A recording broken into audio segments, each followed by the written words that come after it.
Nagbabalik ang unang balita. Kamustahin natin ang sitwasyon ngayon sa Mandaluyong na binaha kanina dahil sa matinding ulan. Binatayan niya ng ating kasamang si Love Anyover. Love!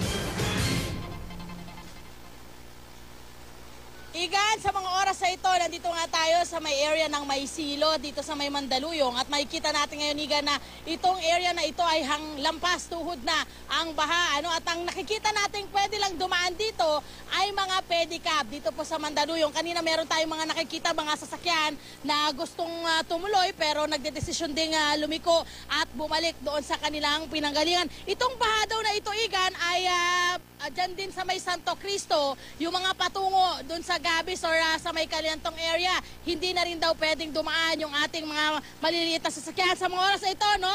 Wait lang, tatawirin ko lang itong si tatay na nagpapasada ng pedicab dito. Tay, good morning sa'yo. Kumusta yung pasada ho natin? Medyo ano lang po medyo mahina. Mahina ho tayo.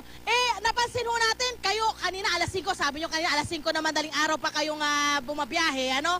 Ano yung mga area po dito sa may Mandaluyong ang napansin yung bahana? Bukod dito po sa may Maysilo area. Dito sa San Joaquin, tsaka San Francisco. Okay. Tsaka doon sa Pwede ang mga maliliit na sasakyan, truck, pwede ba? Lulubog. Lulubog Oo. ang sasakyan. So, ngayon ho, pag meron sumakay ho sa inyo, magkano po ang singilan po ninyo? Minsan 50, minsan 40. Kasi mahirap po magpadyak Mahirap magpadyak. Opo. Maghapon ho kayo to kahit masama kayo. Hindi hanggang ano lang to, hanggang pagbula ng baha. Hanggang bumaba lang ang Oo.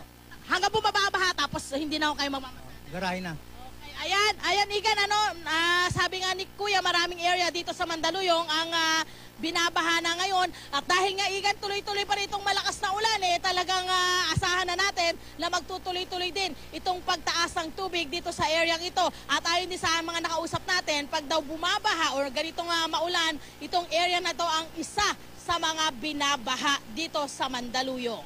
Yan muna ang update namin mula dito. Balik sa inyo sa studio, Igan. Okay, so madadaanan ba ng motorista yan o hindi, Love? Igan, ang pwede lang dumaan dito, matataas na sasakyan, At hindi pwede, wala tayong nakikitang dumadaang kotse, jeep, or lalo na yung mga mabababa yung sasakyan, Oo. hindi pwedeng na dumaan dito. Kung yung iba, nagbabaka sakali, may napansin tayong isang SUV kanina na medyo mataas, Oo. pinilit niyang idiretso yung sasakyan, nakalusot naman. Pero doon sa maliliit, Igan, lalo na sa kotse, hindi pwedeng dumaan dito sa may Maysilo area at sa may Santo Cristo, papunta ng Gabis at Calentong, hindi ho pwedeng lumusot. Okay, maraming salamat. Ingat. Love Anyover.